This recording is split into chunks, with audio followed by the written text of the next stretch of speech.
Маслихат пен қоғамдық кеңестің отырыстары желмен көктей. Қандай да бір мемлекеттік мекеменің басы қасында жүрген басшысы, орынбасары не сол мекемеде істейтін адам депутат та кеңес мүшесі де болмау қажет. Неге біздер тәуелсіз болмаймыз? Қарапайым халық сіздердің барлық 30-ыңыздың біреуін таныса таниды, танымаса танымайды. Не үшін? Ол екі жақты ғой. 20-шы жылға дейін қоғамдық кеңес деген бар екенде білген жоқпыз. Действительно уже өзгертетіндей уже болдық қой, уже жатып, ұйықтап, уже болды. Біздер неге мынандай күн кешу керекпіз? Диванда отырып алып, жаңағы жылы жерде отырып, өйтіп айтуға оп-оңай. Бәрібір ең соңында билік басындағылар бекітетін сияқты көрінеді маған. Осы мәселелерді ашықтан ашық талқылап отырғанымыздың өзі прогресс деп мен есептеймін.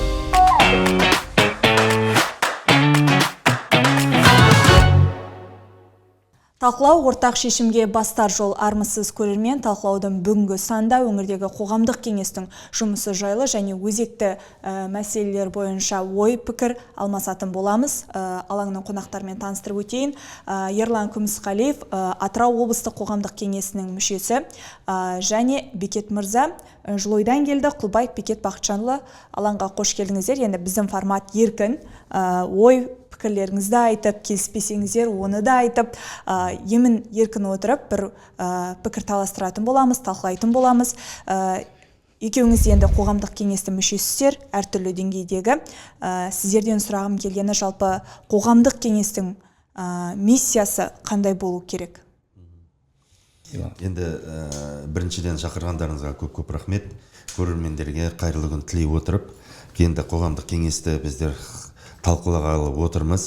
Қоғамдық кеңестің маған айтқызсаңыз, осы қоғамда өмірде өзінің орны бар. Ол енді орны жаңағыдай дұрыс пайдаланып жатыр ма, дұрыс өзінің жаңағыдай мақсатына жетіп жатыр ма, ол енді бөлек әңгіме ғой. Бірақ та дей тұрғанмен де маған айтқызсаңыз өте қажетті бір жаңағыдай құрал болып табылады осы саясаттан. Мен өзім қолдаймын, мен өзіме ұнайды. Бірақ та енді жаңағыдай өзгертетін жерлері де бар деп ойлаймын. Себебі өзім осы 7-8 жылдан бері қоғамдық кеңестің жұмысын араласқасын жерде, мүшесі болғасын жерде, енді әртүрлі ойлар келді, пікірлер келді. Жаңағыдай ақ пен қараны шеше алатындай бір сондай бір сәттер болды. Соған сөйтіп қоғамдық кеңес енді мына халықтың мұң-мұқтажын жеткізетін кәдімгідей бар ғой, қара халықтың бір жаңағыдай құралы деп мен солай түсінемін. Бірақ енді өкінішке орай қазіргі таңда өзінің жаңа айтқандай мақсатына жете алмай жатырмыз. Но болашағы зор деп мен солай есептеймін.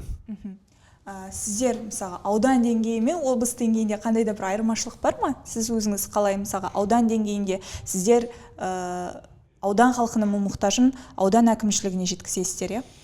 Біріншіден, армысыздар, құрметті талқылау подкастының оқырмандары, Нұрбек ханым, рахмет сізге де өте шақырып жатырғандарыңызға осылай елеп. Енді қоғамдық кеңес бүгінгі тақырып. Ерлан ағамыз, әріптесіміз, одан да бұрын танимыз, жалпы өмірде де дегенмен де әріптес болып жатырмыз. Енді мен осы жалпы қоғамдық кеңесте енді осы жылдан бастап мен енді әлі жасылдаумын, бірақ алдағы уақытта біздер өзіміздің міндетімізді атқарып, осы қоғам үшін атсалысып жатырған жайымыз бар.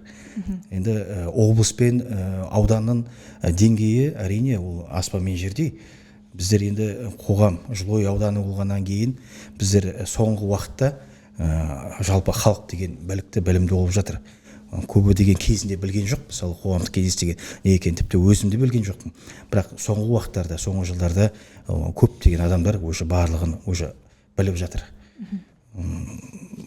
Қоғамдық кеңеске сіздер қалай келдіңіздер осы мысалға мүшелікке? Бұл сайлау ешқандай болмайды. Арнайы бір комиссия болады. Соған сіздер өздеріңіз мысалға қандай да бір миссияларыңыздың барын айтып, мен мынаны көтергім келеді, мына мәселені шешкім келеді деп комиссия мүшелеріне дәлелдейсіздер ме, әлде басқа да бір жолдар бар ма? Менің білетінім, осыған дейін де бір жиында бас қосқан кезде айттым ғой, осы алдыңғы қоғамдық кеңесті мүшелерін іріктеу болған кезде мен Қоқтай кабинетте қоғамдық кеңес мүшелерін ескі Қазақстан азаматтарын қабылдағанын көрдім. Соның куәсі болдым. Мен айта берейін. Айта берейін. Бекет Бақытжанұлы. Енді біздерде өзім енді қаншалықты мен өзімді заманауи адаммын деп есептеймін. Жасым енді орта жасқа келсем де, бірақ та дей тұрғанмен де жаңағыдай жаңалықтар, ауылымда не болып жатыр, қаламда не болып жатыр, соның барлығы мен үшін жаңағыдай қажет нәрселер.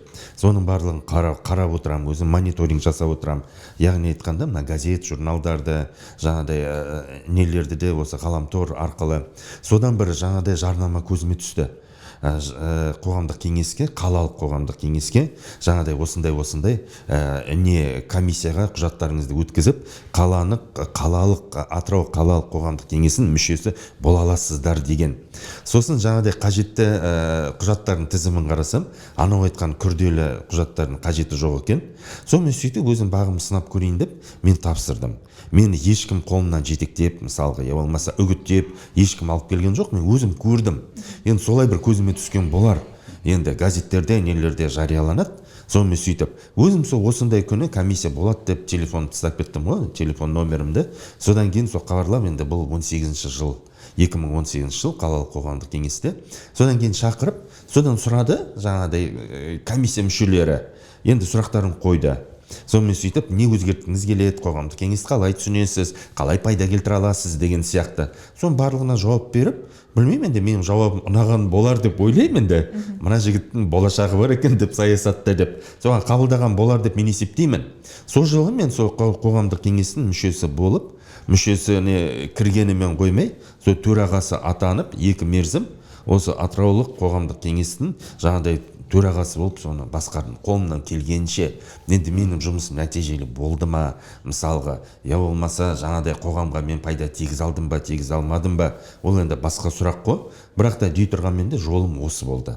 Содан шыққаннан кейін 2 мерзім жаңағыдай мүшесі болып, мысалы қалалық болсын, аудандық болсын, облыстық болсын, сен 3-ші рет мерзімге бара алмайсың. Бірақ та дей тұрғанмен де маған өзіме ұнады, мен сендім бұл жаңағыдай құралға. Сол себепті облыстық қоғамдық кеңеске мен осы жыл, 2025 жыл тапсырып көрдім. Өз жерден де өтіп, жаңағыдай бүкіл көрермендердің жаңағыдай назарына салғым келеді. Ешкім мені алып келіп, мысалға, болмаса ананы танысым, мынаны танысым, мен үшін осы кісіні ала қойыңыз дар дегендер болмаған сияқты. Енді өзім ешкімді мен неткен жоқпын, сұраған жоқпын, ондай жаңағыдай талаппен жасаған жоқпын. Содан өтіп, бүгінгі таңда енді өзім үлесімді қосып жатырмын деп ойлаймын енді. Өзімнің ұстанымым бар, өмірге деген көзқарасым бар деген сияқты. Ол енді өтеді, өтпейді бір жерде. Оның заңдылығын да қарау керек, мысалға. Сонымен қоғамдық жолға кірем дегендерге осындай жол. Сіз мен қарадым, әлеуметтік желіде белсендісіз.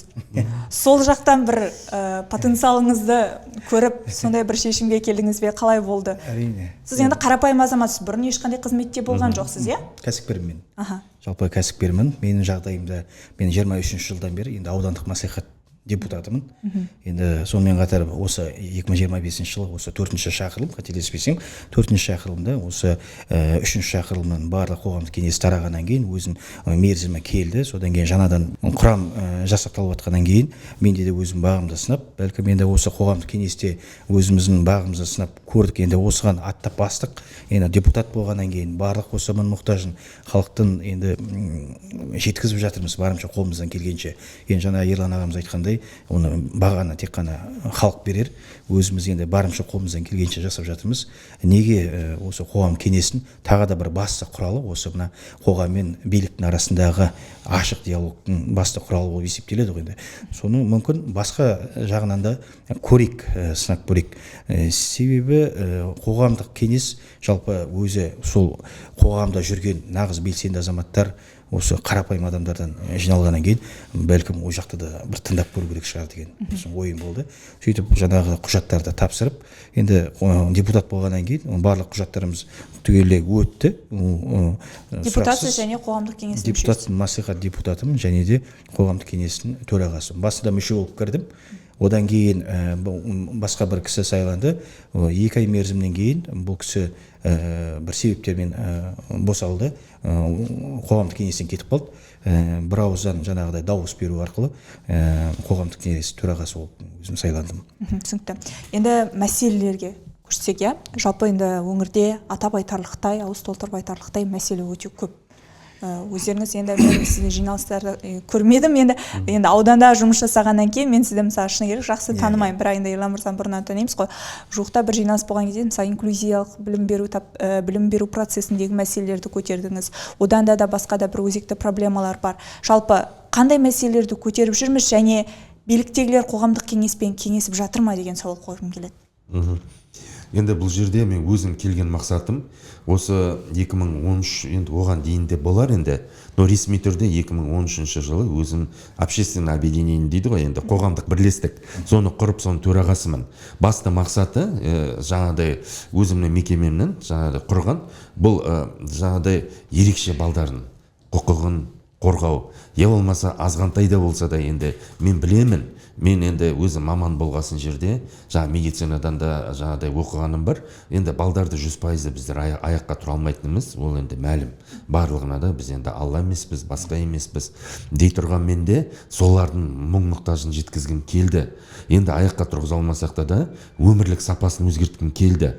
Осы мәселелерді мен жарыққа шығарғым келіп, әлде де бір жаңағыдай балдарымен өздері отырған, шырылдап отырған, артымыздан ерген қарагөз қарындастарымыз ғой, соларды төрт қабырғаға жаңағыдай қамалып отырған ерекше баламен аяқ қолын сезбейтін, мысалға таңертеңнен кешке дейін, кештен таң атқанша көзінен жас тыйылмайтын жаңағыдай ауырғаннан солардың жаңағыдай мәселелерін алып келгім келді осы алаңға. Соны әкеліп жаңағыдай айтып жатырмын, солардан насихат жасап жатырмын. Осындай адамдар бар екенін, осындай аналар бар екенін, соған соны жеткізіп жатырмын деген ойдамын. Мақсатым сол еді. Сол енді мақсатыммен дөңгелетіп келе жатырмын. Әлі түбіне жеткен жоқпын, бірақ та дей тұрғанмен де оларды да естілсін, олардың да осы әлемде қоғамда бар екенін білсін деп, сондай мақсатпен келдім мен.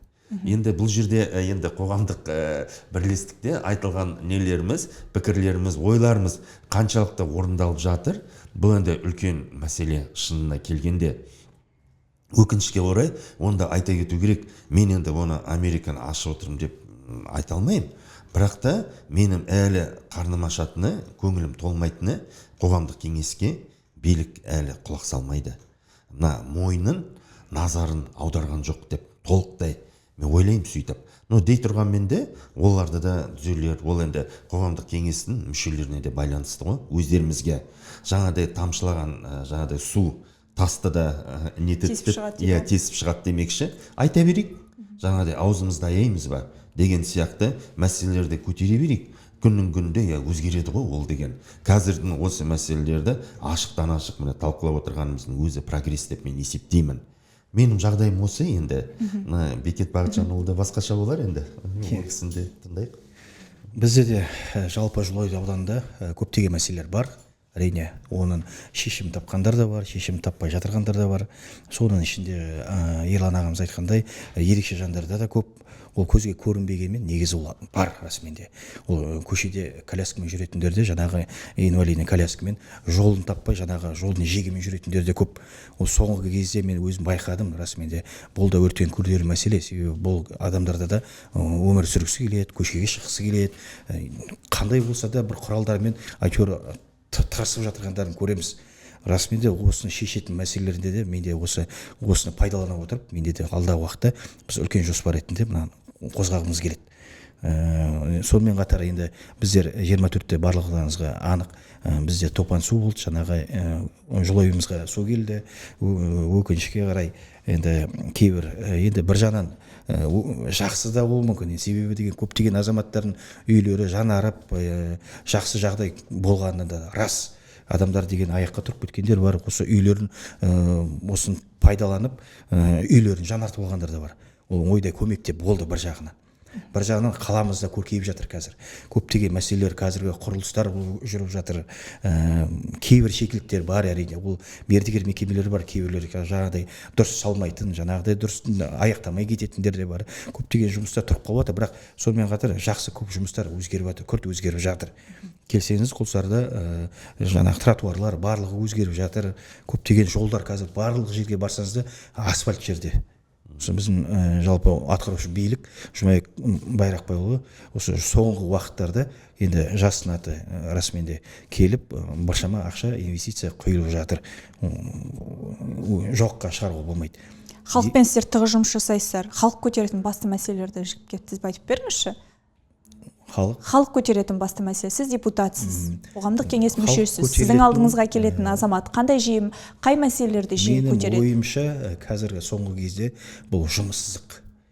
Өздеріңізге барлығыңызға мәлім, Теңгешевройл теңіз кен орны ол құрылыс болғаннан кейін әрбір құрылыстың бір соңы бар. Осының кесірінен енді көптеген адамдар жұмыссыз қалуы мүмкін алдағы уақытта. Әлде ол қалып жатыр. Осы бізде басқа бағытта да біз қарастыруымыз керекпіз. Мысалы біз туризмді дамытуымыз керекпіз. Біз тек қана жаңағы теңізге қарап қойып отырмауымыз керекпіз. Біз халықты соған жеткізгіміз келеді. Ол басқа да кәсіп бар, жаңағы туризм бар. Осының барлығын біз жұмыстануымыз керекпіз. Осыларға түсіндіруіміз керекпіз. Ол тек қана шоудан тұрмайды. Мысалы біз мына теңіз кен орнынан тұрмайды. Басқа да жұмыстардың көзін ашуымыз керекпіз. Біздер барынша инвестиция тартып, жаңағыдай бір зауыттар, бірдеңелер салып, сондай айналысу керек деп есептеймін. Осы қазір күрделі мәселе болып тұр. Бізде экология күрделі мәселе.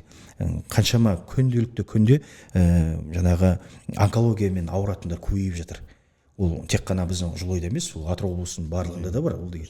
Бірақ статистика бойынша негізі шатаспасам бізде күрделі. Бір айда ма мен өзім сол комиссиядамын. 90-100-ге жуық адам бірінші рет тіркеліп жатқандар өте көп. Демек кешегі соңғы жаңалықтарда естідім, онкология Атырау облысы бойынша дәрі-дәрмек жетпей жатыр деген сөз. Сонда демек ол көбейіп жатыр деген сөз қол деген. Осының бір дұрыстап жолын шешімін тауып, мүмкін сол жағына да мән беру керек шығар деп есептеймін енді. Бұл тек қана біз емес, барлық жалпы Атырау облысы бойынша бұл осы мәселені қозғау керек. Жұмыссыздық пен экология бар.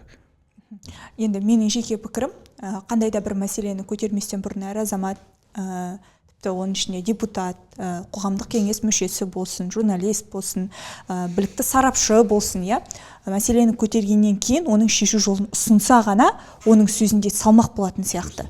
Сіздер қалай ойлайсыздар? Біздер депутаттар, қоғамдық кеңес мүшелері мәселені көтеріп қана қоя ма, әлде шешу жолымен ұсынып жатқандар да бар ма? Мен жеке пікірім енді көтеріледі, бірақ шешу жолын ұсынатын адам аз. Енді бұл жерде Нұрбиба байқайсыз ба, маған айтқызсаңыз, мына командаға байланысты. Біздерде мысалы облыстық қоғамдық кеңесте 30 мүшесі бар. Сонан 25-і азаматтық сектордан, 5-і биліктен. Сонымен ойлаймын, кейде бір отырамыз ғой, бәрімізді адам баласымыз ғой, жасыратын ештемес жоқ. Оны енді бар нәрсе, мен оны жаңа айтқандай жаңа нәрсе айтып жатырған жоқпын. Сонда мен ойлаймын тағы, белсенді араласпайды көбі. Жаңадай белсенді жанып тұрғандарды біздер көрмейміз. Мысалы, мен өзім көре алмаймын. Барлығымызда да, мысалға да, неге жаңада мына Бекет Бақытжанұлы да айтып жатыр. Действительно, онкология туралы да қандай ауыр дерт бұл деген бар ғой. Бұл вообще қорқынышты нәрсе. Яғни айтқанда да, ал сол қалай адамның жүрегін қалай қозғалтпайды, қалай ой салмайды, қалай пікір салмайды да, қалай сен үн-түнсіз отыра аласың, отырыстарда, я болмаса тіпті келмейтіндер бар ғой. Соған меніңше басынан бастап, мына қоғамдық кеңестің жаңадай құрылғаннан бастап соны өзгерту керек деп мен ойлаймын. Бұл жерде биліктің 5 адамын болдырмау керек деп мен есептеймін. Олар қажет емес. Себебі 5 адамда биліктен келіп отырған так-так қолдарында құралдары бар. Так-так қолдарында биліктер бар. Оларға қоғамдық кеңеске келіп не керек? Мысалға, істейін десе, өзгертейін десе, үлес қосайын десе, пайда келтірейін десе, так-так келтіруге болады ғой. Енді оның орнына біздер неге тағы да күшейту үшін жанып тұрған, лаулап тұрған сондай азаматтарды неге алмасқа? Сосын Бекет Бақытжанұлының құлағына алтын сырға. Біздерде мысалға мүшелеріміздің ішінде депутаттар бар. Мен де ойлаймын, депутаттар біреудің орнын алып отыр деп ойлайсыз ба? Енді депутаттардың өздерінің алаңы бар ғой, енді былай қарап тұрғанда, оны ешкімге мына жеке қатысы жоқ. Дей тұрғанмен де өздерінің алаңдары бар. Екі алаңның мысалға қаншалықты сондай қажет, анағанда мынағанда алуға әртүрлі ой келеді да, жаңадай алыстан. Соған сөйтіп, соларды өзгерту керек деп ойлаймын. Өзімнің ойым, менен біреу сіз сұрап отырсыз ғой енді. Сосын ең бастысы, мен таңғалғаным, комиссия іріктейді екен. Жаңағыдай қоғамдық кеңестің мүшелерін алғанда, ол комиссиялар қаншалықты тәуелді, мысалы қаншалықты тәуелсіз, мен соны түсіне алмаймын. Мен үшін сол жұмбақ болды. Кімдер болды? Қызметін айтыңызшы, аты жөнін атамасаңыз да. Мемлекеттік қызметшілер болды ма, әлде мысалы азаматтық сектор, немесе бұрынғы кеңестің мүшелері болды ма, немесе ардагерлерден алып келді ме? Мен өзім мысалға өткенде Кімнің алдынан өттіңіз? Өткенде мысалға жаңағыдай биліктен болды. Сосын міндетті түрде маслихаттан болды. Сосын қоғам белсенділері деп 1-2 адам болды. Енді қаншалықты оның барлығы да, мен ойлаймын, сол жерін бір ойластырып, өзгерту керекпіз деп ойлаймын. Неге біздер шындықты айтқаннан қорқамыз? Мысалға да, бар ғой, қызыл өңеш болып жүрген, мысалға да, айқайлай берсін, шыңғыра берсін. Ода тұрған не бар? Бір 100 сөзінен, 100 айтқан пікірінен, бір 3-4 дұрыс болса да ол пайдалы емес пе? Деп маған, неге әр күнге дейін біздер қорқамыз сондай мүшелерден, сондай пікірлерден? Мысалы, дұрыс емес болса, оны дұрыс емес деп біздер айтамыз. Мысалға, заңдылығын тексеріп деген сияқты, сараптама жасап, мысалға, зерделеп деген сияқты. Сөз жері маған ұнамайды да, сосын тағы да бір терең ой туғызып, осы жері бір жаңағыдай оқсамай тұрау дегенім маслихаттың жанынан ашылған. Неге біздер тәуелсіз болмаймыз? Неге қоғамдық кеңес өзімен өзі неге болмайды? Неге ол маслихаттың ішінде отыру керек, маслихатпен бірге болу керек, маслихаттың төрағасы, мысалға, комиссияның мүшесі болу керек, жаңағыдай талқылағанда неткенде. Неге мен соған түсінбеймін да? Қоғамдық кеңес өзімен өзі неге кетпейді? Мысалға, қоғамдық кеңеске былай қарап отырсаңыз, бірде-бір тиыны жоқ, шоты жоқ, есебі жоқ. Мысалға да, бір нәрсе жасайтын, бір нәрсе алайық десек те, бәрі маслихатқа келіп тіреледі. Енді мынандай сөз бар емес пе, енді жаңа тілмен айтқандай, кім төлейді, сол енді биді тапсырады деген сияқты тапсырмалайды. Соған сөйтіп, сондай нелері көп та, жаңағыдай ол әлде де жақсарту үшін осы нелерді алып тастау керек деп мен ойлаймын. Бұл тек жеке менің ойым. Ол дұрыс болуы да мүмкін, дұрыс болмауы да мүмкін. Бірақ та болашақта сондай болады деп, мысалы, біздер шетелдерде көріп отырамыз ғой. Енді әртүрлі мақсатпен мен Европада нелерде болдым, сонда көргенім, қоғамдық кеңес сияқты біздерде сондай бір нелері бар, мына қоғамның өзінің мемлекеттерде сондай бір органдары бар, мүшелері бар, қаншалықты губернатор дейді, жаңағыдай да, мэр дейді. Дірілдеп тұрмағанмен де сескеніп тұрады. Мысалға, біздерге неге сондай орнатпауға? Одан қоғамдық кеңестің қара халықтың мұң-мұқтажын жеткіземіз деп, мүмкін мәдениетіміз жетпейтін болар бүгінгі таңда да. Мына қалай жеткізуіміздің ақауы бар болар. Мысалы, айқайлап, шыңғырып деген дей тұрған мен де тап сондай болу керек деп түсіністікпен қарау керек. Басында болады, сосын нетіп, жаңағыдай жайлап өзінің орнын табады ғой, барлығы да. Біздерде де мысалға Миялы болсын, басқа жер болсын, шағын бір автобустарға, микроавтобустарға мінгенде басында айқай-шу болмай ма? 1-2 шоқалақтан кейін бәрі тынышталып отыра қалады, орны түседі деген сияқты. Солай деп мен ойлаймын, енді қоғамдық кеңестерге осы жетіспейтіні, сол әлде де ойластырайық. Әлде де мен мысалға ойлаймын, осының барлығы айтылу керек. Сонда билік тыңдамайды емес, тыңдайды. Біздің Атыраудың билігіне ұнамаса да, республикалық билік соларда да, мысалға қазір президентіміздің өзі айтып отырған жоқ па, мүмкін жаңағыдай парламент мемлекетіне формаға көшерміз деген сияқты қылып, соның барлығын азаматтық жаңағыдай секторы аяққа тұру керек деп мен ойлаймын. Сіз қалай ойлайсыз? Шынымен де біздер депутаттар, қоғамдық кеңес мүшелері сынмен мінді айтамыз, шешу жолын ұсынып жатырмыз ба? Соған сәйкес. Жалпы енді мен депутат ретінде айтып кетейін, расымен де сыни пікірлерді қабылдаймыз. Ерлан ағаның пікірімен мен де келсем. Енді жалпы заң бойынша бұл ешқандай да болмайды деген жоқ. Бірақ дегенмен алдағы уақытта егер де депутаттар болмайды, қоғамдық кеңесте дейтін болса, мен қоғамдық кеңесті таңдар едім. Себебі негізі сөздің шыны керек, қоғамдық кеңесте сәл болсын еркіндік бар. Мен енді екі жақты да болып көргеннен айтып жатырғаным бұл. Бірақ та дегенмен де екі құралды да алып мүмкін ары қарата маслихат ретінде де жеткізуге, қоғамдық жаңағы кеңес арқылы осындай екі құрал арқылы жеткізуге болатын шығар деген мен ойым ғой. Алдағы уақытта расымен де мемлекеттік қызметкерлер де бар, 1/3 бөлігі мемлекеттік қызметкерлер болу керек қоғамдық кеңес туралы заңдылығында. Бұл демек бізде мысалы Жылой ауданында 15 кеңес мүшесі бар. Соның қазіргі таңда 2-3 жаңағы мемлекеттік қызметкер бар. Енді сөзді шыны керек, бұл кісілер не былай да емес, не былай да емес, бір мүдделік қақтығысқа қалып қояды. Енді бұл біз зарплата алмаймыз, расымен де ешқандай ақша төлемейді қоғамдық кеңеске. Енді мемлекеттік қызметкер ақша отқан жеріне қарсы қалай шыға алады деген сұрақ қойылады да. Расымен де оларды да түсінуге болады. Не былай тартса былайға не істемейді. Енді мына жаққа қайтек десе, оны бүйтіп тағы да шымшып отыратын жоғарыда адамдар бар ғой енді.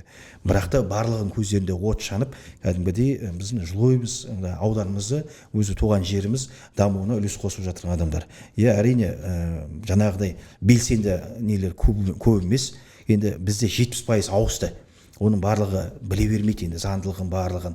Бірақ барынша атсалысуға тырысып жатыр. Бірақ бара-бара енді бәріміз де осыға дұрыстап тұрып ішіне кіргеннен кейін үйрететін шығармыз, үйретіп жатыр. Осы жақын өзінде кеше күні республикалық деңгейдегі қоғамдық кеңестің форумына барып қатысып келдім өзім. Көптеген жаңағы тәжірибелермен бөлістік. Алматы облысы, жаңағы Астана, Ақмола барлық деңгейден келіп өздерінің сұрақтарын, мәселелерін көтеріп жатыр. Бізде де басқа да аудандарда бар, өте белсенді қоғамдық кеңестің төрағалары да бар, облыстың төрағасы да келді. Барлығымыз келіп, жаңағыдай бір-бірімізбен тәжірибемізді алмасып, білмегенімізді сұрап, білгенімізді айтып, сөйтіп кеше келгеніміз бір жайымыз бар. Менің пікірімше, жаңа Ерлан мырза сіз де дұрыс айттыңыз, журналистік пікірім, көзқарасым, қандай да бір мемлекеттік мекеменің басы қасында жүрген басшысы, орынбасары не сол мекемеде істейтін адам депутат та кеңес мүшесі де болмау қажет. Себебі оның заң бойынша бекітілген міндеттік жұмысы бар. Сіз мемлекеттік мекемеде жұмыс жасамайсыз, сіз кез келген уақытта жиналысқа келе аласыз, бақылау керек болса, мониторинг болса шыға аласыз. Ал мысалы бізде бар ғой, депутаттардың арасында да бар, қоғамдық кеңес мүшелерінің арасында да белгілі бір мемлекеттік мекемені басқарады. КГУ болсын, қандай болса да ол мемлекеттің жұмысы. Бюджеттен мысалы айлығын алып отырғаннан кейін ол мемлекеттің жұмысы болғандықтан ол барады да жұмыс жасайтын уақытында басқа жұмысты атқарады. Сен лучше өзіңе берілген міндетті жұмысты сапалы атқарудың өзі де сенің өзіңнің мемлекеттің дамуына қосып жатқан үлес. Ал сен екі жақта жүресің. Шыны керек, анда да жоқ, мында да пайдаң жоқ, онда сенің ешқандай бір сөзіңнің салмағы болмайтын сөзсіз. Жаңадай шымшып отыратындар да ұмытпаған дұрыс қой негізі. Енді бұл жерде бір кішкене қосып жіберейінші, Нұрбиба, рұқсат болса. Жаңадай біздер талқылап жатырық қой, өте жаңадай енді бір бағытта жаңадай барлығында да еркін айтып жатырық деп мен солай ойлаймын. Енді қоғамдық кеңестің мысалға айырмашылығы маслихаттан басқа нелерден де бір жанды, шынайы орган деп мен солай қабылдаймын. Сізді мен амандық болса, жаңадай біздің отырысымызға шақырамын. Сонда көріп көріңізші, қызықшын салыстырып көріңізші. Облыстық маслихаттың отырысы мен облыстық қоғамдық кеңестің отырысын жер мен көктей деп мен ойлаймын. Сонда да сараптама жасап, жаңағыдай түсінсіп, соған көп нәрсеге сізге жауап ала аласыз, көп сұрақтарыңызға деп мен ойлаймын. Бұл жерде облыстық маслихаттар, жалпы маслихаттар жаман деп тұрған жоқпын. Дей тұрған мен де жаңағыдай енді қоғамдық кеңестің қажеттілігі білінеді сол жерде. Сонымен сөйтіп айтып отырамыз, қызыл өңеш болып, ананда, мынанда да айтып отырамыз. Жалпы әлде де мына нелері, жолдары, нелері әлде де дұрысталмаған. Біздің ой пікіріміз жетпей отырады. Мысалға да айта алмаймыз. Сосын билік, мына облыс әкімі болсын, қала әкімі болсын, меніңше біздерді былай қандай орысша айтқанда, жалпақ тілмен айтқанда серьезно ма, сондай қабылдамайтын сияқты болып өзіме көрінеді. Себебі көбінесе, мына даже теледидардан да көргенде де, мысалға маслихаттың басшысын қасына ертіп жүреді. Ән жерде де, мына жерде де, мысалға халықпен кездесуге барса да, нетсе де, ал біздерде мысалы органбыз ғой. Біздерде де тап сондай мүддеде отырған, біздің де сондай жауапкершілігіміз бар. Қара халықтың алдында маслихаттан кем емес. соған сөйтіп біздер неге қалып қоя береміз, қоғамдық кеңес неге қалып қоя береді, неге мысалға я болмаса болды ғой біздерде алдыңғы жылдары басқа жылдарда да аналар жиналды, мысалға біреулер жұмыста жалақы бермейді деп акиматқа барып у-шу шығарғанда бізде де бір естігіміз келеді, болғымыз келеді, ана қызудың ішінде қаншалықты қызып жатырғанын соны білгіміз келеді, бірақ та біздерді ешқашанда тартпайды, біздерді қоғамдық кеңестің мүшелері ешқашанда ортаға салмайды. Соған сөйтіп енді өз пікірім, менің де әріптестерім бар қоғамдық кеңестің ішінде, өте жақсы, өте кәдімгідей белсенді халықтың арасында, мысалға өзінің орындары бар, өзінің авторитеті бар деген сияқты. Соларда мысалға Құдай сақтасын қаңтарда жағдай болатын болса, біздің қоғамдық кеңестің мүшелері ортадан барып, мысалы халықпен ойын айтса, пікірін айтса, сабырлыққа шақырса, сол эффективно болады деген, тиімді болады деп мен ойлаймын. Маслихаттан көрі енді өзімнің немде отырғасын жерде болар енді қоғамдық кеңесте, бірақ та мен өзім сондай болжаймын. Соған сөйтіп, соған өкінішке орай әлде де не емес, соны мен түсінбеймін да, неге әкімдер, неге биліктер қоғамдық кеңестің, осы біздер барымыз ғой, жоқ емеспіз, неге пайдаланбайды, неге қолданбайды?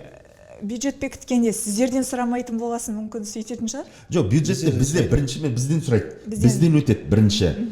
Дей тұрғанмен де екінші біздің шешімізді маслихат қолдайды. Маслихаттың сөзі айтылғаны бұл жерде басымды болып кетеді да. Сіздер құдды бір мәслихаттың көлеңкесінде қалып қойған адамдар сияқты сезініп отырсыздар ғой. Сіз 100% дұрыс айтып отырсыз. Түсіндіңіз мені. Сол ғой манадан бері жеткізе албай отырғаным деп ойлаймын, өзімнің ойым. Жаңа енді сіздерге қойып жатырмын ғой сұрақ. Мысалға бізде жаңа атап өттіңіз ғой, мәслихаттың жиыны мен қоғамдық кеңестің жиыны, мен журналист болғаннан кейін екеуіне де қатысып жүрмін. Сол кезде талдау жағынан, енді мен жеке пікірім, талдау, бақылау жағынан мысалға қоғамдық кеңестің мысалға комиссиялары бар, өзім белгілі бір комиссия мәселеге қатысты комиссия құрама, әлде тұрақты комиссия бар ма, олар белгілі бір тақырыпты зерттейді де, соған байланысты мониторинг жұмыстарын жүргізеді, содан кейін нәтижесін оқиды. Сол кезде 2022 жылы мысалға облыстық әкімдікте жиын болды, ол кезде білім беру басқармасына қатысты айтылды, сол кезде үлкен проблемаларды көтерді. Сол жиын өзіңіз де қатыстыңыз, тамыз айының соңында болды. Сол кезде екі жиында да доклад жасаған адам, ол Нұрғайша апай болды. Мәселелерді мен қарап талдап отырмын, екі жиында да қатыстым, арада 2 жыл. Ешқандай бір оны өзгеріс байқалмайды. Дұрыс айтасыз. Енді бұл енді күрделі мәселелер қозғаймыз ғой біздер. Мысалы қоғамдық кеңес пен маслихаттың екеуінің айырмашылығы, себебі мен өзім қалалық қоғамдық кеңесте болғанда да біріккен отырыстар болып жүрді қалалық маслихаттардың депутаттарымен. Сонда байқасам, олар енді депутаттар ресми тілмен сөйлейді.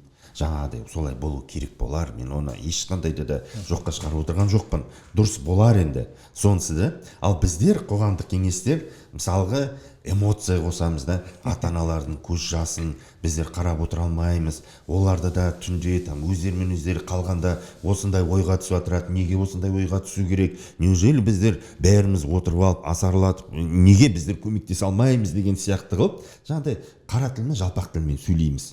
Соның барлығы да мүмкін көтеріп отырғанымыз күрделі мәселе болар. Сол себепті 5 минуттың ішінде жаңағыдай қысқа мерзімде шешілетін мәселелер емес болар. Оның барлығында мен жаңағыдай мойындаймын. Бірақ та енді істейін десе істейді ғой.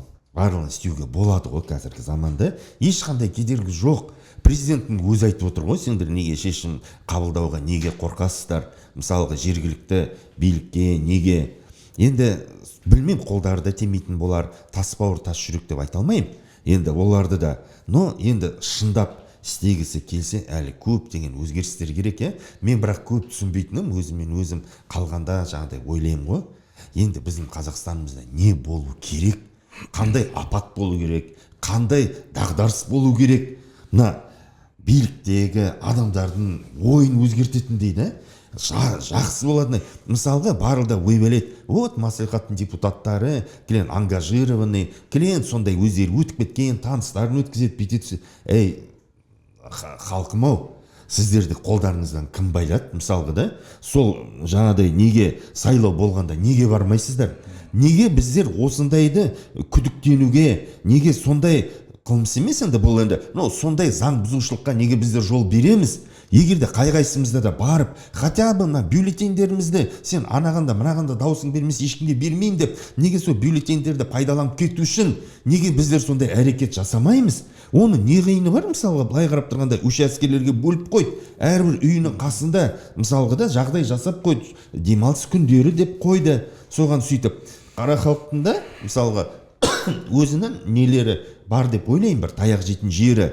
Соған өзгерту керекпіз, барлығын айту керекпіз, жеткізу керекпіз деп мен ойлаймын. Болашақта мына үлкен өзгерістер келе жатыр ғой. Енді 8 қыркүйекте президентіміздің үндеуі болды.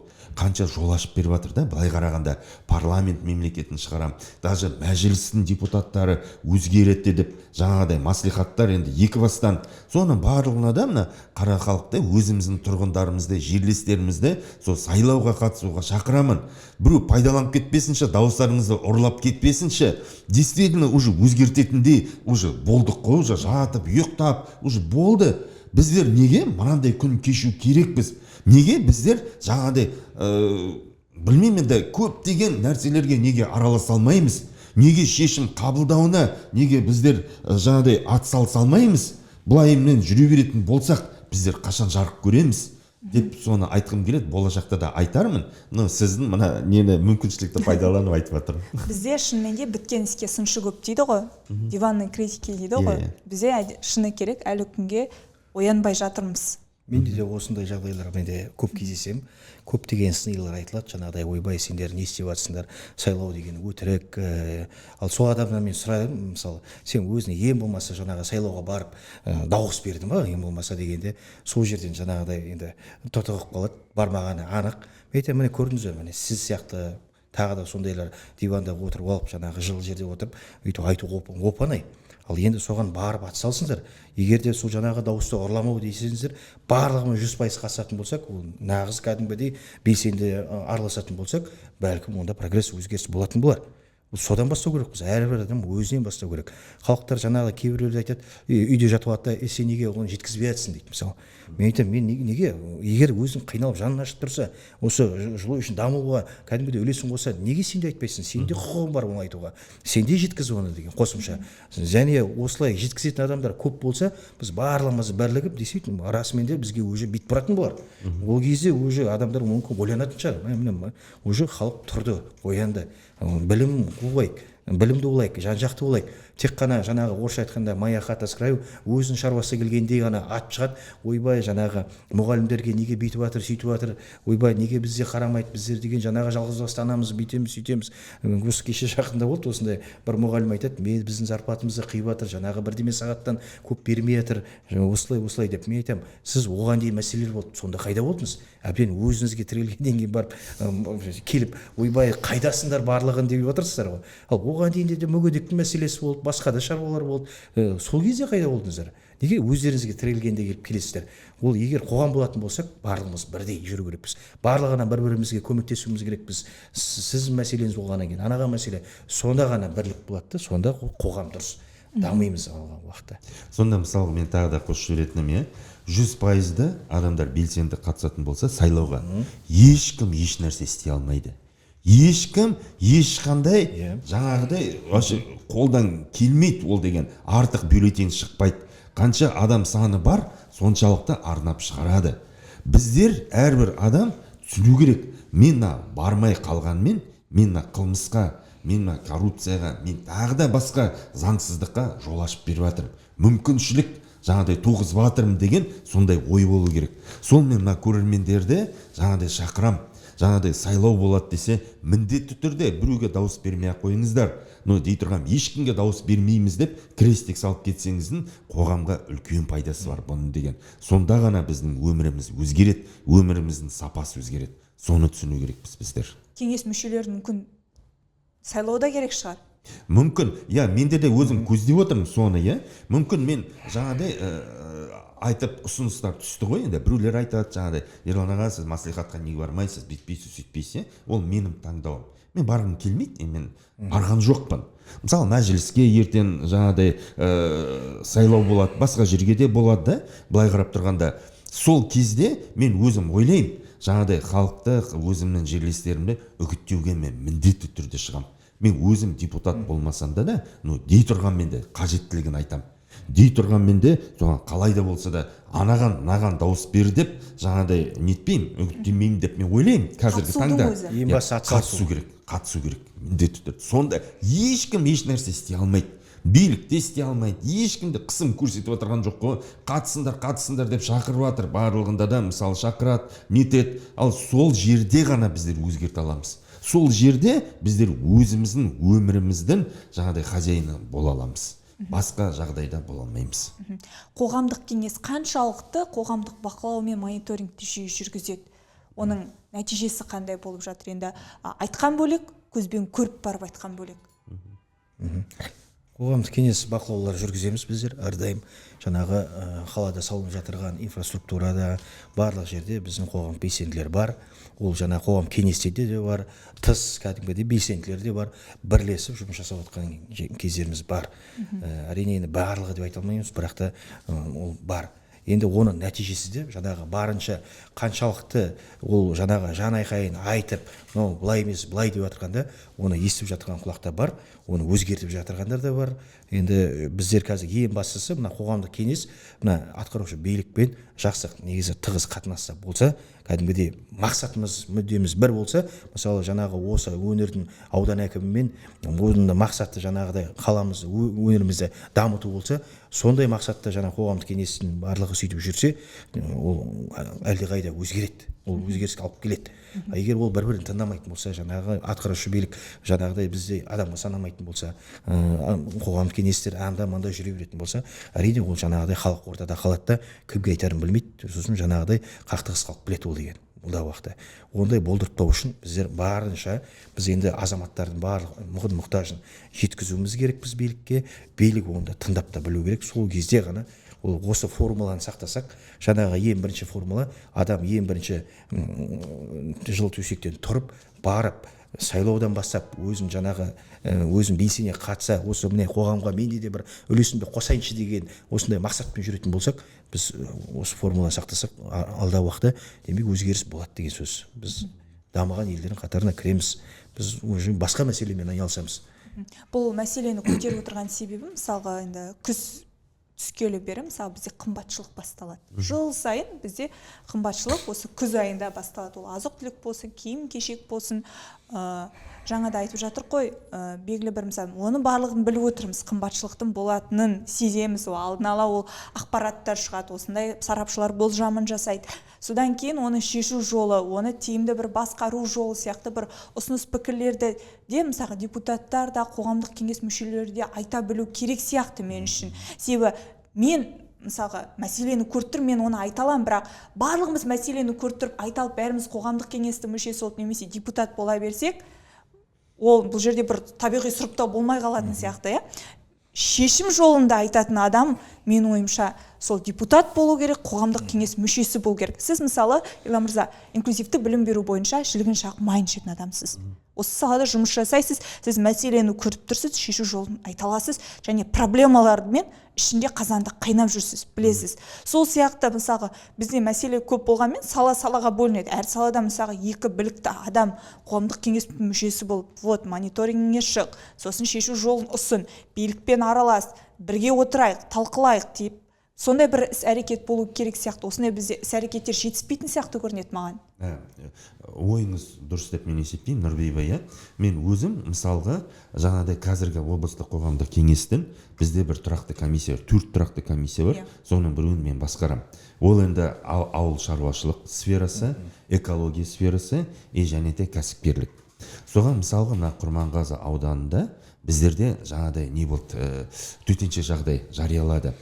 Соны естігеннен кейін мен өзім көргім келіп, соған енді неттім, өзімнің әріптестерім ішінен, облыстық қоғамдық кеңестің ішінен үндеу тастадым да, кім менімен ереді, сол Құрманғазы ауданына барып көріп келейікші. Қамыс өртеніп жатқан уақытта айтасыз ба немесе Жоқ. Мына Құрманғазы ауданында сулар тартылып, жаңағыдай сол кезде төтенше жағдай жарияланды, жазда. Соған сөйтіп барып келейікші деп, жазды емес, осы күз бен жаздың Осы биыл ғой, иә осы жақын арада түп тереңдету жұмыстарын жүргізді. ай жарым где-то сондай болған болар.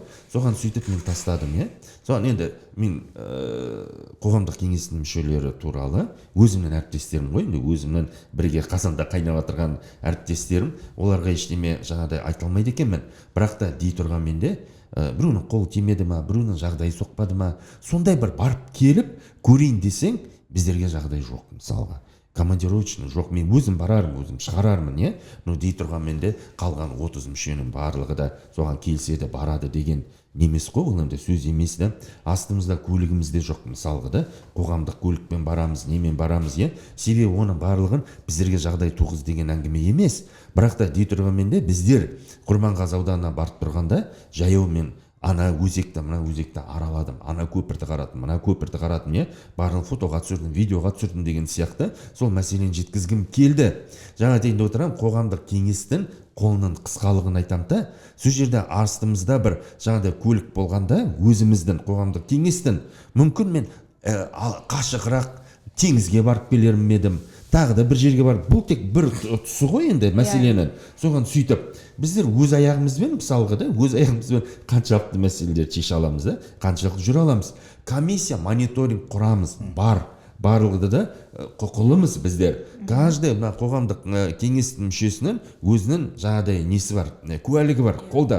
Сол куәлік көптеген есіктерді ашады, біздер кіргізіп отырады, қабылдап отырады, барлығында да нетеміз, оны пайдаланамыз. Бірақ та дей тұрған менде жаңағыдай қоғамдық немен көлікпен немен біз көп шаруаны атқара алмаймыз. Мысалы, мен үшін спецавтобазының мусорный полигонына жету проблема. Мысалға, мен өзімде көлік жоқ, мен өзім кәдімгідей қоғамдық автобусқа 14 басқа нелерге мініп жүретін адаммын. Оны деген ешқандай да ол құпия емес. Мысалға, сондайларды соған бір жетіспейді, бір 21 ғасырдамыз ғой. Аллай, бір ойлайын тағы да, бір кем заманда сондай бар ғой, баяғыдан бір қалыптасып келатырған анауымыз жоқ дейміз, мынауымыз жоқ дейміз да, соны барлығын өзгертіп жасауға болады ғой. Мысалғы деп, соған енді тиісті адамдар мысалғы сондай жағдай туғыза алады ғой, енді біздерге. Ол көлік болса 3-4 адамды мінгізіп алып, біздерге анда барып, мында барып, ананы қарап, мынаны қамшылап, неге солай істемеске? Соған сөйтіп, ең басты мәселе сол. Мен үшін сол мысал. Менің әріптестеріме де сол да бір кедергі деп мен ойлаймын өзіміздің жұмысымызда. Бірақ алдын ала сіздер бұл қызметке келмей тұрып ондай жағдай жоқ екенін білдіңіздер ғой? Жоқ, мен ойладым басқаша болады екен деп. Мысалы, өзім келгенде де, енді көп болды ғой, енді осы салада жүргеніме өзгермейді бұл мәселе. Кімге айтарыңды да білмейсің, біреуге айтсаң, әй, осақ тек жылайды да жүреді, бетекті жүреді деп. Қоғамдық кеңестің енді мониторинг нелерін өзінің Нұрбеба деңгейін байқап көріңізші, мысалға, маслихатпен қоғамдық кеңестің отырыстары жер мен көктей. Маслихатқа басқаша көңіл бөледі. Сол жерде жетім бала сияқты қоғамдық кеңес. Мысалға, мына қоғамдық кеңеске сендерге осы да жарайды деген сияқты, жаңағыдай өздерінің жұмыстары туралы мысалға шақырсаң, бір любой мекемені де оған маманды жібереді, әрі кеткенде орынбасарын жібереді, басшысы келетіні өте сирек кездеседі.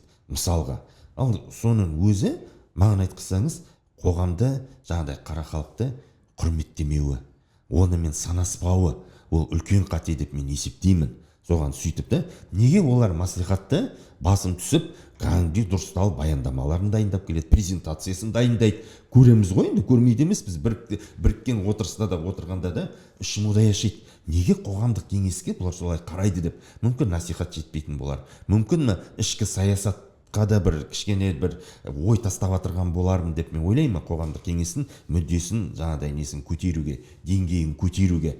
Соған себебі жаңағыдай айтып отырмын ғой, басқа мемлекеттерді қарайтын болсақ да қаншалықты керемет шешімдер жаңағыдай нетіп жатады, қабылдап жатырады. Ананы болғызбаймыз, мынаны болғызбаймыз. Действительно үндері шығып жатырады, үндері естіліп жатырады. Біздерде ол жоқ пока.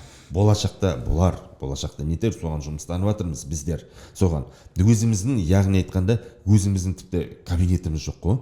Жаңағыдай любой қарапайым кісі келіп, Ерлан аға, там, я болмаса Ереке, мен сізбен ақылдасайын деп едім, мен бір осындай мәселем бар еді деген сияқты шешілмей жатыр. Мен даладан қарсы аламын ба?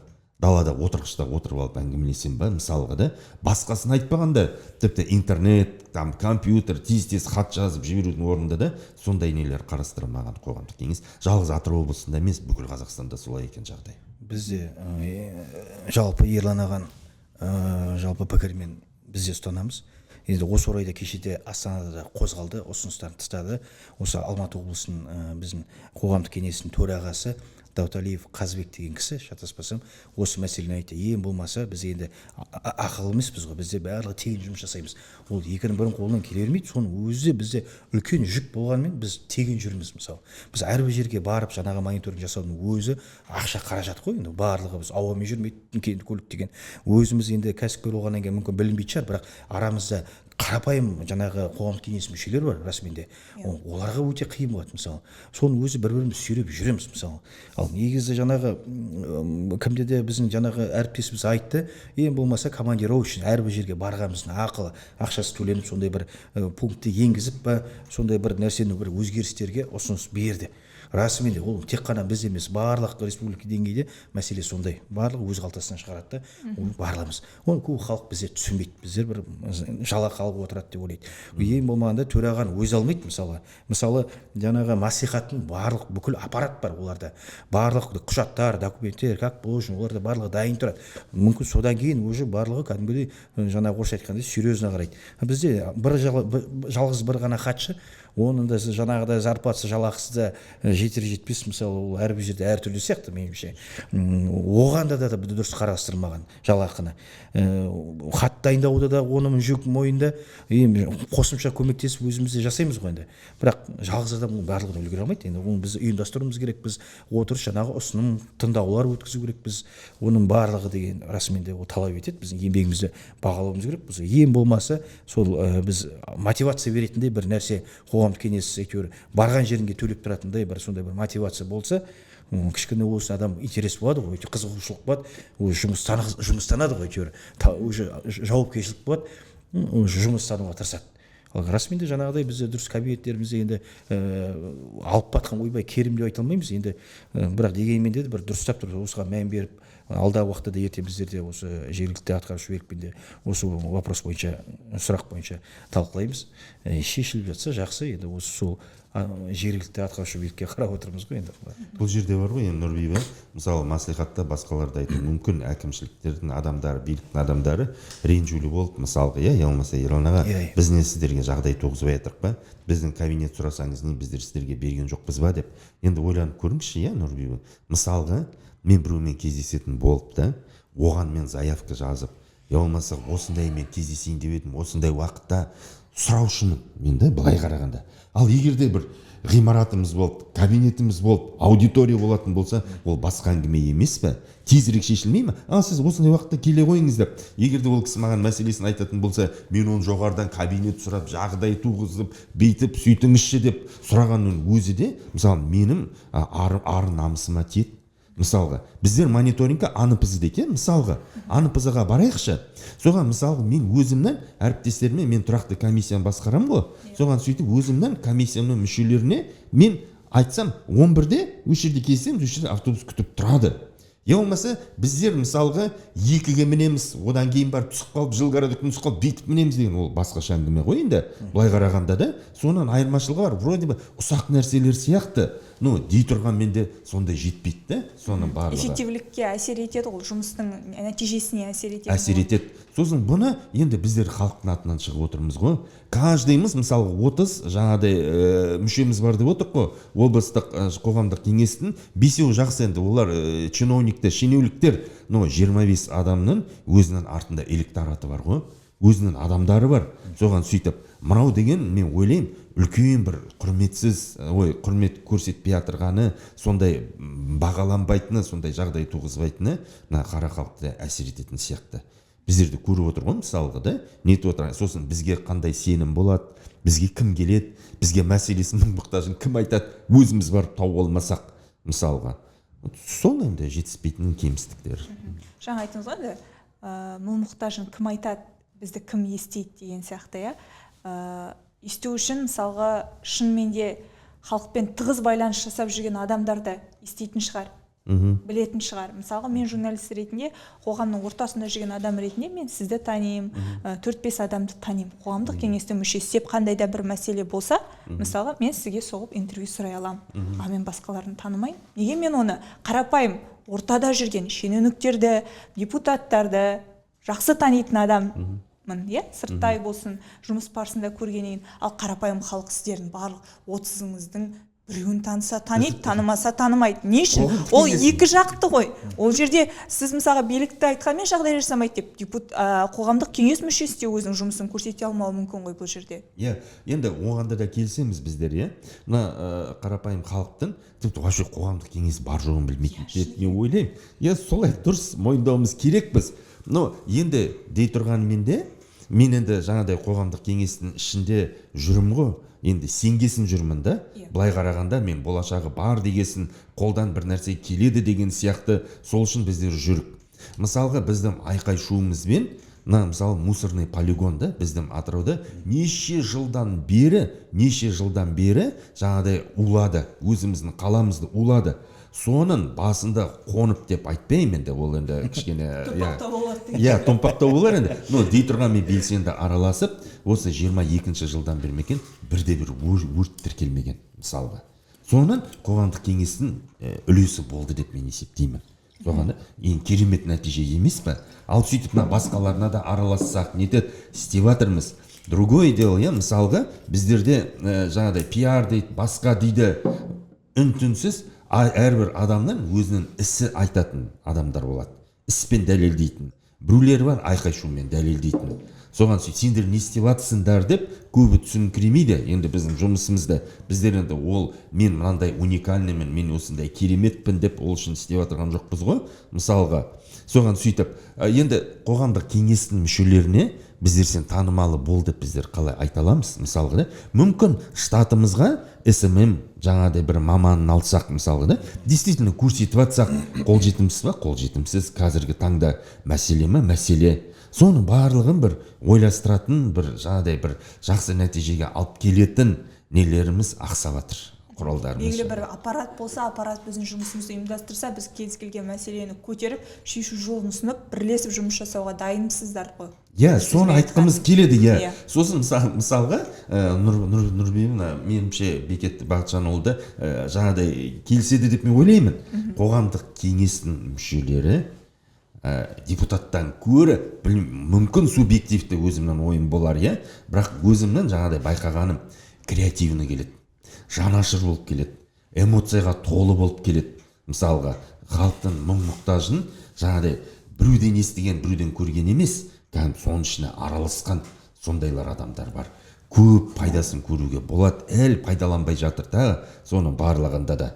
Соны өздерімізді естіргіміз келеді, естісе екен, білсе екен деген сияқты, сонымен сөйтіп, бірақ маңдайымыздан сипайтын, жаңағыдай жақсы сөз айтады. Жоқ, өкінішке орай. Ол енді жұмыс жасама, отырма, ренже, аузың бұлтиып отырып ал деген әңгіме емес қой. Дөңгелетеміз, жасаймыз. Меніңше жалпы енді әрине жалпы айырмашылық бар депутаттар мен қоғамдық кеңестің мүшелері. Қанша дегенмен қоғамның арасынан шыққан қарапайым адамдар кәдімгідей расымен де осы қиындықты көрді деп те айтпай ақ қояйын. Енді бұл депутаттар да қиындықты көріп өзінің дәрежесіне жеткен болар. Мен оларға да бүйтіп топырақ шашпаймын. Барлығы да сол бір қоғамның адамдары, барлығы да осы біздің азаматтар. Бәріміз бір терінің пұшпағын елеп жүрген азаматтармыз ғой. Соның өзінде мына үкіметтің өзінде мына акиматтың айналасында жасайтын қарапайым жұмысшылардың өздері де кейбір кезде жаңағы біз белсенділік танытып жаңағы Инстаграм салып жатқанда да өздері жекеде қуанып жазып жатырады. Өте рас, осындай әңгіме қозғап жатқан дұрыс, жеткізе алмайды себебі болар деген мысалы. Олар енді қанша дегенмен оларға енді тәуелді ғой, зарплата жалақы отқаннан кейін олар бір сөз айт десе, ол мүмкін жұмыстан шығарып жібере ме? Енді ол түсінікті жағдай ол деген. Әрбір адам даже мына барлығы қоғам жалпы айтқысы келеді. Бірақ ол жаңағы дәті бармайды. Кейбір адамдар қалай сөйлерін де білмейтін де бар, қалай жеткізетін де бар. Бірақ осындай біз сияқты жаңағы белсенді, менен де белсенді адамдар бар. Солар арқылы жеткізген қалайды, бізге жазады барлығы жаңағыдай. Осындай мәселе бар, осындай мәселе бар. Мүмкін біз жаңағы айтамыз ғой, мүмкін сен де айтшы деген сияқты, бірақ олар жаңағы айтуға қорқады, дәті бармайды, жаңағы мүмкін жаңағы тәжірибесі аз болғандықтан ондайға қоғаммен араласып көрмегесін білмейді, бірақ жеткізгісі келетіндер бар. Мәселе көп. Енді оны шешім жолын табу үшін жаңағы біздер мына бәлкім қоғамдық кеңестің жаңағы Ерлан аға айтып отқан барлығы белсенді болмағанымен, бәлкім енді біз өзіміз шынымды айтайын, өзім осы жақында ғана депутат болғанда білдім қоғамдық кеңес деген. На самом деле ол бүгін 10 жыл болды болғанда, мысалы 10 жыл болыпты. Біз білген жоқпыз осыған дейін 20-шы жылға дейін қоғамдық кеңес деген бар екен де білген жоқпыз. Демек бұл жерде конкретно агитация жоқ болып тұр ғой, адамдар халық білмейді. Даже мен депутат не екен, бар екен мәслихат деп бөлінеді дегенге де білген жоқпын. Ал осылай араласа көргеннен кейін көзіміз ашық, көкірегіміз ояу, барлығы көріп жатырмыз, түсініп жатырмыз. Және де осыны жеткізгіміз келеді, халықтың көзі ашылса екен, көрсін, осындай қоғамға аралассын. Сонда біз өзгертеміз, көп нәрсе өзгеріп жатыр, прогресс бар. Осылай барлығы біліп жатыр. Адамдар айырып қарайтын болсақ, осы 15 жылдан бері 25-10 жыл ішінде көптеген нәрсе өзгерді. Адамдар сауатты қазіргі адамдар. Мына интернет ғалам жалпы адамды кәдімгідей әрбір сұрағанға қазір ChatGPT-ден любой сұрағанға жауап береді, керек болса. Өтінішке сосын. Иә, өтінішке тіпті жақсы болды. Кезінде сол хатты апарып бересің, ол қайда бар, қайда жатырғанды білмейсің ғой. Жауап жоқ. Қоғамдық кеңес пен жаңағы депутатты екеуін айыратын болсақ, менің өзім жаңағы субъективті ойым, жалпы егер мына қоғамдық кеңестің болашағы зор, негізі алдағы уақытта көкке көтеріледі. Себебі адамдар уже білімді болып жатыр, енді түсініп жатыр. Мына қазіргі мүшелерді кейбіреулері біледі, кейбіреулері білмейді. Осылай оқытып жаңағыдай барлығымыз айта берсек, бәркім жаңағыдай бір тұрады шығар барлығы. Білу керек, білім керек болып тұр, аз болып тұр кішкене. Иә, қоғамдық кеңестен қорқудың қажеті жоқ. Ешқандайда да қорықпау керек деп мен ойлаймын. Сол себепті, мысалға, иә, мына мәслихаттың өзінің деңгейі бар. Мысалы, олар өздерінің деңгейлерінде мәселелерді көреді, мәселелерді шешеді. Онда көбінесе оқыған, сауатты, сосын жаңағыдай өмірде өздерінің орындарын алған бизнесмендер, көбі депутаттар да, ол бизнесмен деп оларды кемітіп тұрған жоқпын. Ода да үлкен еңбек, ода да жаңағыдай өздерін дәлелдей білді осы қоғамда біздеріміз деп оларды да құрметтеу керекпіз. Ал біздер қоғамдық кеңестің мүшелері мәселелерді басқа тұстан көреміз. Бір-бірімізбен бірге болу керекпіз. Анау да болу керек, мынау да болу керек. Сосын комиссияларды басқаша қылып өзгерту керек. Қоғамдық кеңестің мүшесі болу үшін басқа бір жаңағыдай бір не қолдану керек, тәсіл қолдану керекпін деп ойлаймын. Себебі қоғамдық кеңеске өте алмай жаңағыдай жақсы нелер сыртында қалып қойып жатыр. Айтары бар, несі бар деген сияқты. Сонымен жанашырлар.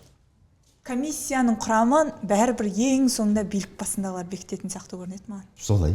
Шындығына келгенде. Жасыратын жоқ. Ол енді так любой кісіге мәлім ғой енді. Өздері мысалы комиссия шешеді дегенмен де кімді өткізетін, кімді қоятын, вот соны өзгерту керек деп мен ойлаймын. Сонда мүмкін қоғамдық кеңестің мүшелері бір жерде айқайлармыз, бір жерде балағаттап отырармыз, дейтерміз, сөйтерміз. Дұрысталамыз ғой. Бәрін дұрысталамыз. Иә, келерміз, нетерміз. Ода болу керек деп мен ойлаймын. Бізде Атырауда енді Жылой жерінде де, Атырау қаласында да қоғамдық тыңдаулар жиі өтеді. Түрлі компаниялар рұқсаттар сұрайды. Тыңдаудан біз кеңес мүшелерін жиі көрмейміз. Депутаттарды да азын-аулақ жүреді. Алдында енді коммуналдық шығындардың мәселесі көтерілген кезде де, экологиялық рұқсаттарды алу кезінде де, мысалы қоғамдық тыңдауларда материал шығады, содан кейін бар басында комментарияда адамдар кетеді. Осы біздің депутаттар қайда, қоғамдық кеңес мүшелері қайда, бірен-саран білетіндер жазады. Бұған не себеп деп ойлайсыздар? Енді өкінішке қарай менің өзімнің көріп жүргенімді айтайын. Расымен де бізде бірен-саран адамдар қатысады, тіпті депутаттардың да көбі қатыспайды. Оған енді жаңағыдай ғой, барлығымыз негізі жалпы тәуелдіміз ғой негізі. Бірақ дегенмен егер де ол барлығын біліп, талап қойып, біз белсене қатысақ, кішкене жаңа қоғамдық тыңдауларда өзіміздің талабымызды қойып, жаңаға мекемеге біз жасамасын, ойбай біз күрт жоқ, қабылдамаймыз, не деген жоқ. наоборот біздер инвестицияны әкеліп төгуіміз керекпіз. Дұрыс, бірақ бір жағынан біз талап қойып жаңағыдай иә деп келісе бермеуіміз керекпіз. Біз нақты міне мынандай қоғамдық және әлеуметтік нелерімізді мәселелерімізді айтуымыз керекпіз. Осындай ойын алаңы керек, я болмаса бір саябақ салып беріңдер, бүйтіңдер, жаңағы ненің деңгейіне қарай ғой, жаңағы мекемелердің. Үлкен деңгей мекеме болса, онда үлкен күрделі мәселелерді айтып, осындай шешу жолдарын ең болмаса пайдасын тигізуіміз керекпіз деп есептеймін. Осындайлар жүріп жатыр қазір. Бірақ оны кейбіреулері жасап жатқандар бар, жасамай жатқандар да бар. Заңнамаға да бір көз салып қою керек сияқты. Мысалы біз кейбір адамдар мысалы айту керек, бірақ заңнама жағынан мысалы оны оқып, заңдылығы қалай, мүмкін ол мысалы белгілі бір заң талаптарына қате шығып тұрған шығар. Соны зерттеп, мінекей, сенің мына заңға қайшы келеді мына іс-әрекетің. Оны қалай дәлелдейсің деген сияқты бір қарсы пікір болған кезде әр компания ол ойланады. Міне ертең менің депутаттар бар, қоғамдық кеңес мүшелері бар, қарапайым халықтан бөлек ана екі топ бар. Топтың қандай да бір сұрағына мен дайын болуым керек деп, олар да алдын ала дайындалады. Ұсыныстарын 1-2 емес 3-4 рет тексереді деген сияқты. Өте дұрыс. Енді бұл жерде бар ғой, мен өз жеке басымда айтар болсақ, енді қоғамдық тыңдаулардан қалмауға тырысамын. Енді бір үндемей қалмайды екенмін. Жаңағыдай айтам енді. Жаңағыдай айтатын жағдай болып жатырса, бірақ та біздер мынаны түсіну керекпіз. Қоғамдық кеңестің мүшесі деген үлкен жауапкершілік. Бұған деген үлкен сауатты болу керек кісі. Мен сөйтіп ойлаймын. Сараптамашы бола алмасаң да, дей тұрған мен политэкономия не екенін білуіміз керекпіз. Макроэкономика, микроэкономика, теория государства и права, вообще мемлекет дегеніміз не?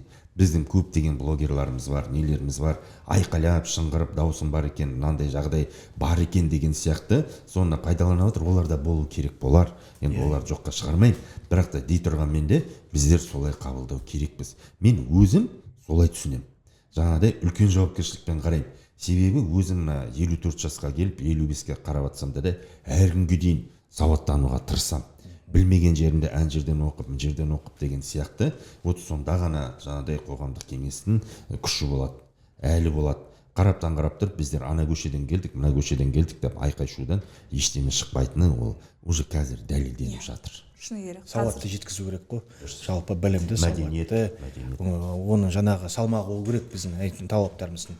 Енді әрине заңды түрде бұл тек қана біз хаттамаға сүйенеміз ғой. Осы айтылған сөздеріміз айтылса екен, айтылып уже хаттама енгеннен кейін ертеңгі күн сұраламыз да, иә, ол жауап береді ғой енді жаңағы, иә, біз жасаймыз дегеннен кейін осыны істеп тауып аламыз да, басқа бізде заңды оның күші жоқ сияқты, қоғам тыңдалым өтті деген жаңағы нені хаттамаға жазады.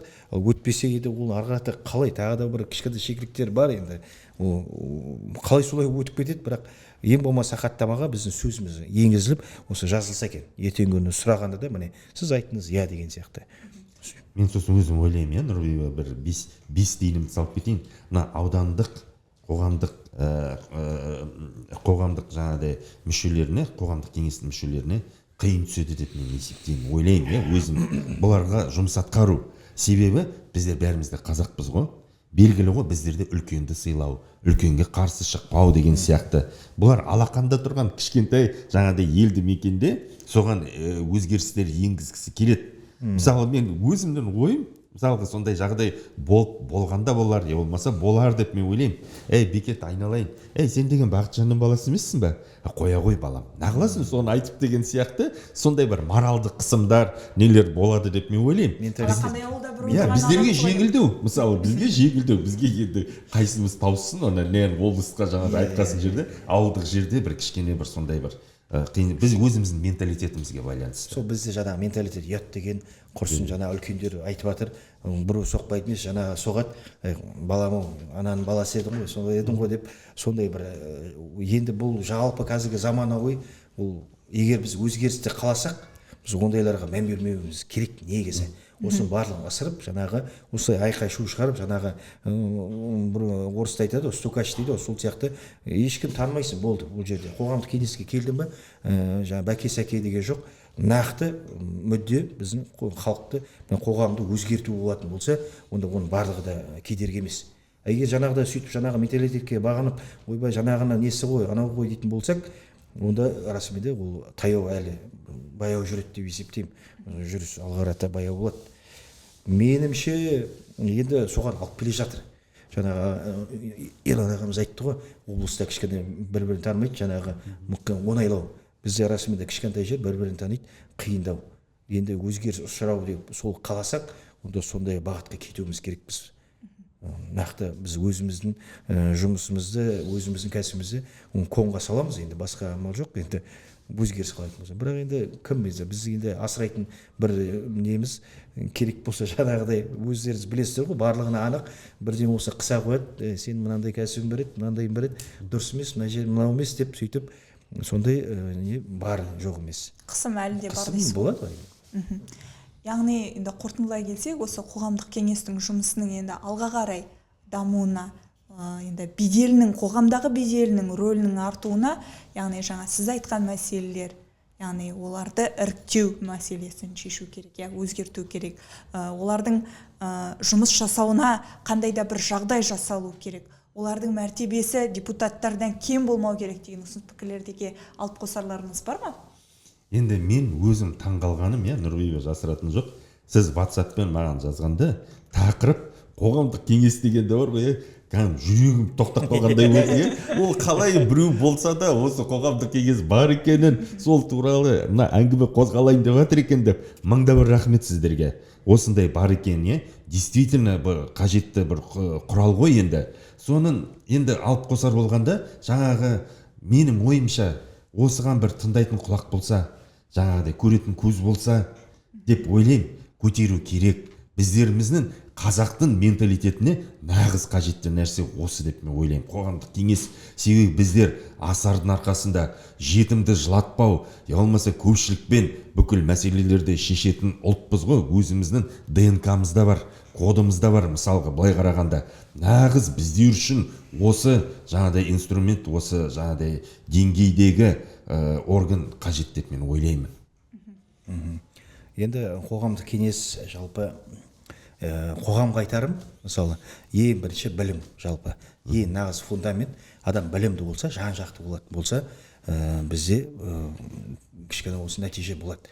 Егер әрбір адам немқұрайлы қарайтын болса, менің шаруам емес деп, өзінің жаңағы шаруасын реттеп, әбден өзіне келгеннен кейін, қайдасыңдар дейтін болса, онда біз даму қиын болады. Сондықтан мен барлығын халықты, қоғамды, жастарды әсіресе осылай қазір өзгеріп жатыр. Жастар негізі расымен де өзгеріп жатыр. Баяғына қарағанда көптеген өзгерістер бар. Қазір жастар өзгеше ойлайды. Кәдімгідей жеке тұлға ретінде өзінің ой пікірі бар. Осындайды ұстаным арғата кете берсе, бәлкім біздер жақсы дамимыз. Енді барлығын білімге шақырамын. Білімді olsun әрбір нәрсені біздер оламауымыз керек. Біз ең бастысы осы қоршаған ортамызды сыйлауымыз керекпіз. Бір-бірімізге көмектесуіміз керекпіз. Тектен-тек көшеде кетіп жатқанда біреу сындырып жатса, деп өтіп кетпеуіміз керекпіз. Біз соны тоқтатуымыз керекпіз. Сол кезде оған ең болмаса бір үгіт насихатын жүргізіп, балам, сенің болашағың ғой, сындырма деп айтып кеткен өзі қандай көмек бол деген. Осындай қоғам болсақ, біз әрине Қазақстан кәдімгідей бір 20-ға елдің қатарына кірсек те қуанар едім. Жана Сыбайлы Бекет Бақытжанұлы, енді уақыттарыңызды бөліп біздің алаңға келгендеріңізге бек рахмет, жұмыстарыңызға сәттілік тілеймін. Енді қоғамдық кеңестің үні мінбердегілерге естіле берсін, мәселе шешіле берсін деген тілек айтқым келеді. Құрметті оқырман, талқылаудың кезекті саны осымен аяқталды. Амандықта жүздескенше.